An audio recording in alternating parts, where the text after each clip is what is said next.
Hello, so today's video is all about the Sigma 50mm art lens with a maximum aperture of f1.4. Now the 50mm has been my probably favourite focal length since the very beginning. I love the aesthetic, I love the perspective, the angle of view, the bokeh, just the general feel of the 50mm lens on a full frame body is just something that I've absolutely loved, and I've owned a whole bunch of different 50mm over the years.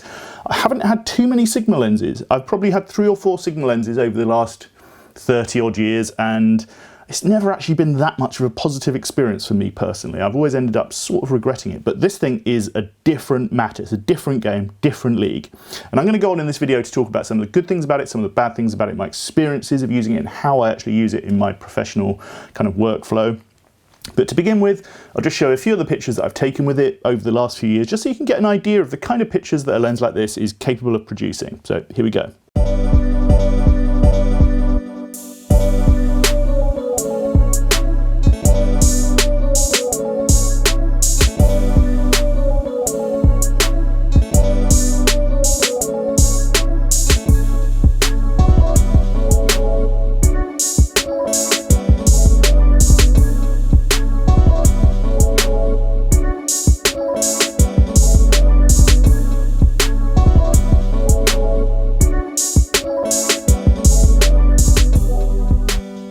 Okay, so a little bit of background in how I use these things and what's gone before. So while I say that the 50mm focal length is my kind of favourite focal length, it's also a lens that, it's also a focal length lens that I struggle to fit into my everyday photography assignments, mainly because I'm typically using a couple of different Canon L zooms to do most of the heavy lifting. And I don't want to overburden myself by carrying too much kit. So when I'm working like that, a 50mm becomes secondary. So it becomes something that I just want to stuff in a pocket or a pouch and kind of forget about until the time that some of that 50mm magic comes around. So because of that, I've had a bunch of the different nifty 50s over the years, always reasonably good. I've also had the Canon 50mm 1.4, which I've done another video about, also kind of, you know, okay. Now, I don't want to turn this into a comparison video. I want to talk about why I ended up with the Sigma 50, which is that while that's okay to use these lenses for secondary purposes when you're shooting all kinds of different things with the heavy lifting being done with your Canon zoom lenses, there does come a time when an assignment crops up where everything is going to be shot on the 50 and you need that ultimate wide open sharpness and the maximum quality that you can get. And that's what happened to me. An assignment came along where I was going to be shooting at night under difficult lighting circumstances, wanting to throw everything out of focus in the background and wanting the maximum resolution and quality possible from a lens. And so I started looking around, looked at the Canon f1.2 L lens, but it just seemed a little bit too expensive. Kind of mixed reviews from different people. Some people love it, some people don't like it, but for whatever reason, it just wasn't for me at that time. Maybe in the future, who knows. But the Sigma Art 50 came to my attention. I picked one up and it did not disappoint. It absolutely nailed that shoot down. Everything was sharp that I needed to be sharp, and kind of next level wide open sharpness, certainly to the 1.4, definitely to the nifty 50. And that security that you can shoot wide open and get sharp pictures is awesome. So let's go on to talk about some of the good things and the bad things about it. So let's start with the bad. Okay, so it's heavy. Now, when you're using it as a primary kind of the lens that's doing most of the heavy lifting for you, it's fine because it's on the camera and you know that you're using it for what it's the nature of the lens, you're getting the best possible pictures. Where it's not cool with that weight is when it's in a pouch banging around on your waist pack or whatever, because it's just heavy and it's big and it's annoying. So, you know, as a secondary lens, the nifty 50 is so much better. Even the 1.4 Canon is so much better, just because it's light and small, cheap. And so also, it's just massive, especially if you put it on one of the RF cameras with the adapter. It kind of sticks out, you know, it's huge. But when you need that sharpness, there's only one tool for the job, and it is a Sigma Art 50. Okay, there is one other negative thing that I want to talk about. A couple of small niggling things. It doesn't have weather sealing, but that's kind of true of nearly every Canon 50mm. I think the 1.2 has it. And there's no image stabilization. Same of none of the others have that either. And so that's out the way. The one problem that I have had with this is that, and I haven't heard anyone else talk about it, so maybe it's me, maybe it's the lens, maybe it's where I live, maybe it's the type of shoots that I do, but it certainly has a proclivity to fogging up, to getting mist inside it, condensation, whatever you want to call it. Now, this is a problem that I have experienced occasionally on shoots, typically when going into, let's say, a heated swimming pool or a sauna or the jungle, or whatever you want to call it, somewhere where there's extremes of temperature and humidity. It might happen to me sort of 2 or 3 times a year on shoots. I generally know it's going to happen because I can identify where it might happen, and I can take precaution against that, like arriving early and heating the gear up, and that, you know, or cooling it down or whatever, just to make sure that you don't get that issue. However, this thing has done it repeatedly and annoyingly over the last few years, where I've got it out on a shoot where I don't really see any issue with the environmental kind of climate, and yet it steams up, and then you're kind of waiting for 20 minutes for it to unsteam. Very annoying.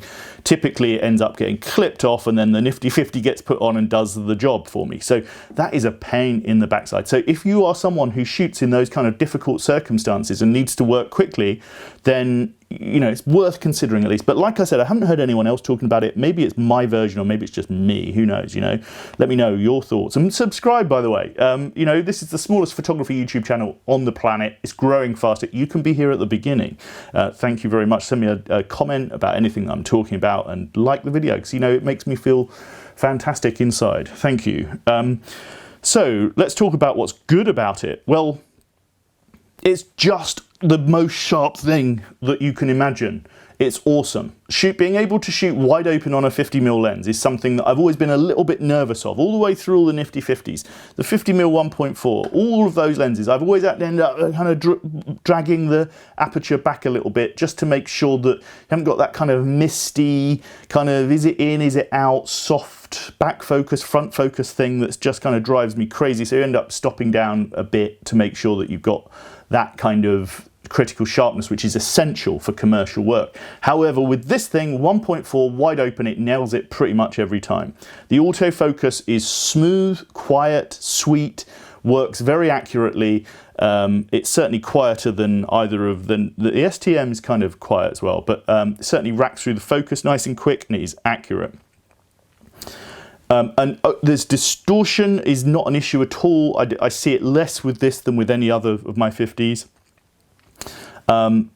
And, you know, overall sharpness across the frame, even wide open, is very good. And the clarity that you seem to be able to produce with this lens is kind of almost laser cut. It would be the best way of describing it. The bokeh goes smoothly out of focus. I mean, I'm not a technical lens guy with these kind of things, and other people might go, oh, the 1.2 blows the circular perpendiculars 17% less or more than this, and I don't know about any of that stuff. I just know about what it looks like, and it looks good to me. And the fact that it's sharp and the background just drifts out of focus, and stuff that's in the foreground kind of can be blown out into smooth loveliness, you know, very, very awesome.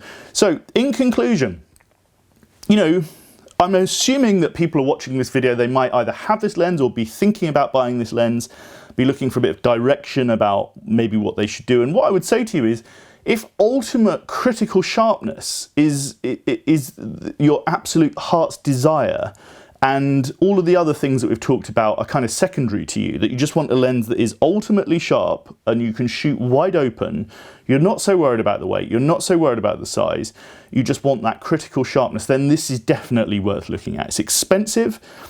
Kind of, I don't know, 4 or 5 times as expensive as the STM, and probably 3 times as expensive, 2 or 3 times as expensive as the 50mm 1.4, but not quite as expensive as the 50mm 1.2. I think you can pick them up for about £600, maybe £500 second hand-ish, give or take a bit. So it is a big investment. However, if you're somebody that uses 50mm lens like me, maybe a bit as a secondary, even though you might love it as a focal length, a bit secondary, and you've got another lens that you typically shoot a lot of your work on, then, you know, I would probably steer anyone towards the 50mm nifty 50, the STM version, because it's just incredible for the, you know, for the weight and the size and its capability. It punches way above its weight and price bracket, in my opinion. But I'm going to do another video about the nifty 50s maybe in the future. But if ultimate critical sharpness, wide open is for you, and accurate focus, then I think the Sigma Art lens is just kind of awesome. What I would say about it is it has this really lovely design. I think it looks very elegant, and the manual focus ring just kind of feels really high quality and lovely. The lens hood snaps on a treat, and there's not too much to get in the way. That's it, really. I do worry about the matte design looking a little bit, you know, mine's kind of held together reasonably well, to be perfectly honest, but I have seen a few that have had kind of maybe a bit more rough professional use than mine's had, and they do tend to look a little bit battered quite quickly because of the matte finish. But there you go, you know, everyone has to understand the nature of these different things and make their own choices. So thank you very much for watching. I hope that something in here has been of use to you. Let me know in the comments if you have any kind of experience yourself with the Sigma Art 50, or in fact the Sigma Art lenses in general, because I'm really interested in that 105 or 135. Can't remember which one it is. The one with a big wide open aperture. I might have to invest in one of those. Is it 135 1.8, I think, something like that. If you've been using one of those, let me know how you're getting on with it. Whichever one it is, I might have got that a bit wrong. But anyway, thank you very much for watching. Goodbye.